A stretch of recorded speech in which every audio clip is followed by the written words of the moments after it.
pleased to be welcoming everybody here this evening. We're going to kick it off with our first question, some issues related to a cat that has a medical problem, specifically has been diagnosed with inflammatory bowel disease or IBD, a condition which can lead to a sense of urgency in these pets to have to relieve themselves, and they may, in fact, need to go more frequently than normal. This situation, as we can all imagine, is a cat that has been diagnosed with inflammatory bowel disease that's not using the litter box appropriately. Dr. C, what can we advise to help people with pets that have this issue, needing to go more and not getting to the box in time maybe? Yeah, these are such interesting cases.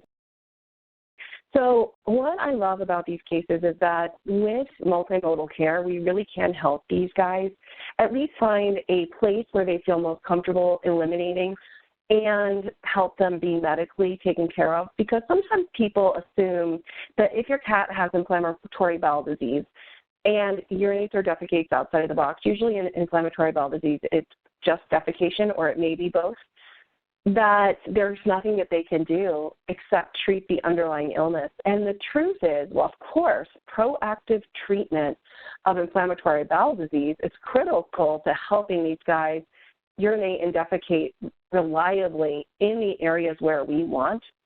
But in the midst of the disease process, we expect waxing and waning clinical signs. So we want to make sure that we're providing as much of a perfect environment and a perfect bathroom environment as we possibly can. And like you were alluding to, Dr. Berger, some of these cats, of course, with this inflammatory bowel disease, their symptoms require more and different access sometimes to litter boxes than their families maybe recognize, and sometimes more than their internal medicine specialists may even talk about. Because since the cat has IBD, they kind of blow it off as, well, he's got IBD, of course he's going to sometimes defecate outside the box. So, as with any other elimination case, whether there's an underlying medical problem on board or not, we want to make sure that we're assessing what this cat's individual preferences are. So, if a client comes to me and says, my cat's defecating out of the box and he has IBD, of course, I will have reviewed the medical records if they were available to me from every specialist and primary care veterinarian that's seen the cat so that I can assess the cat's response to therapy.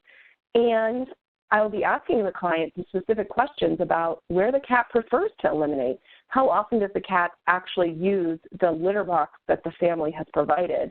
What kind of litter box is it? Where is it in relation to where the cat prefers to spend his time?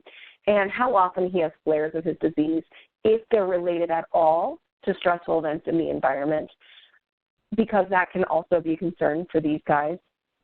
And once we have that information, we can collect a behavioral therapy plan and discuss it with the clients to find out if we can find an option, at least for initial treatment, that is acceptable to the clients and acceptable to the cat. So one of the problems with inflammatory bowel disease is the urgency component, and that may mean that we have litter boxes more places within the home, as well as assessing whether other animals in the home could potentially be blocking access to those boxes.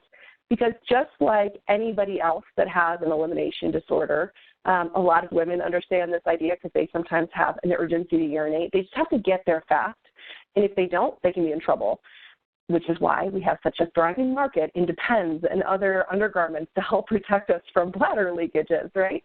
Because unfortunately, sometimes, life happens and your bladder gets in the way.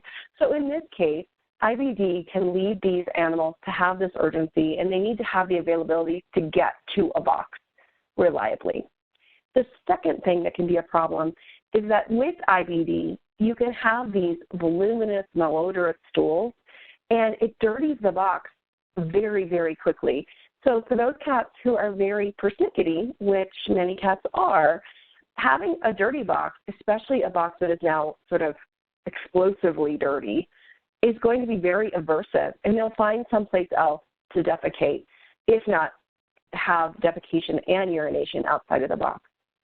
So keeping these clean may be more high maintenance than the average cat because of that. In addition, there can be gastrointestinal discomfort, constipation, and even pain with the diarrhea that can go along with inflammatory bowel disease. It really depends on what the symptomatology of each individual cat is. But the discomfort associated with elimination can cause them to create a negative association with the box. And because of that, they may start to explore other areas of the home for elimination areas.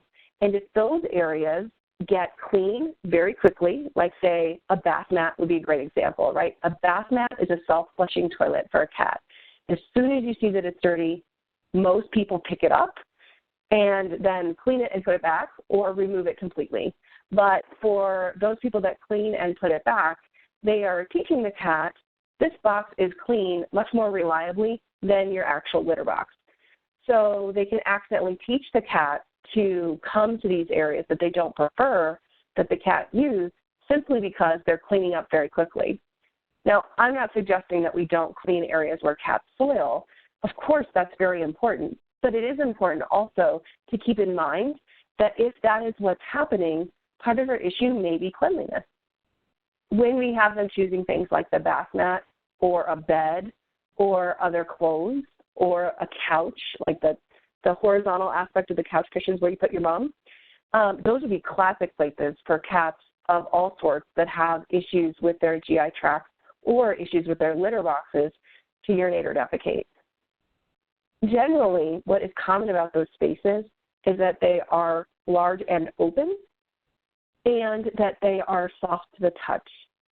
Some cats, of course, choose all sorts of things to urinate or defecate on, like linoleum or down the registers or vertically on the curtains, both feces or urine, right? There's a million places in your house that a cat can actually urinate or defecate. But once we know specifically where those areas are, we can really start to develop an additional plan because now the cat has told us, I prefer soft surface areas that are big. So we can try providing an additional option that is a soft surface that is large. So a good example of that would be like an under-the-bed sweater box with puppy pads in it. Or if you want to do it a little more cheaply, you can get the human chucks that they make for people that are incontinent or might soil their bedding. Those are a little bit less expensive than puppy pads generally. And the other thing that we can do is anytime we do see the cat using the box, we make sure to make it a really happy thing for the cat. So if we see the cat urinating or defecating in any place that we are okay with him urinating or defecating, then we make sure that we give him something as a consequence that is really awesome. So for an IBD cat that has specific foods that he really loves and can eat, you could use food. Many of these cats are on hypoallergenic diets and may only be variably interested in food. So play or affection can be very, very strong reinforcers from these cats because remember, cats generally prefer multiple shorter interactions with people over one long session of interaction. For instance, the literature suggests that 7 minutes of play is a pretty good amount of time for most cats, and probably most, not all, but most wouldn't really play that much longer, and some will only play for 10 to 15 seconds in a bout.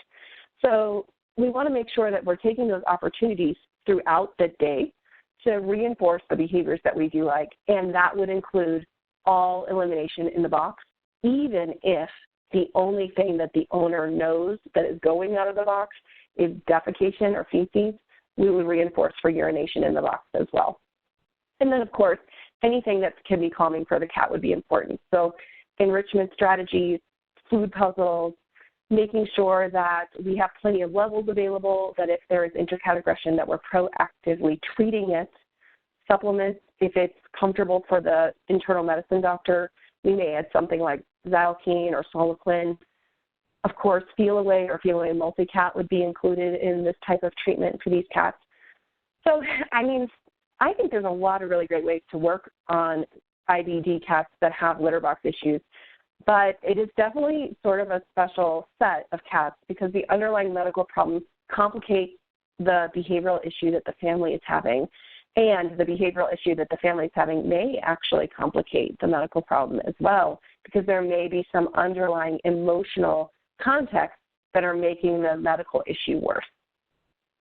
Thanks for that, Dr. C. Some very helpful information. Thank you, Doctor.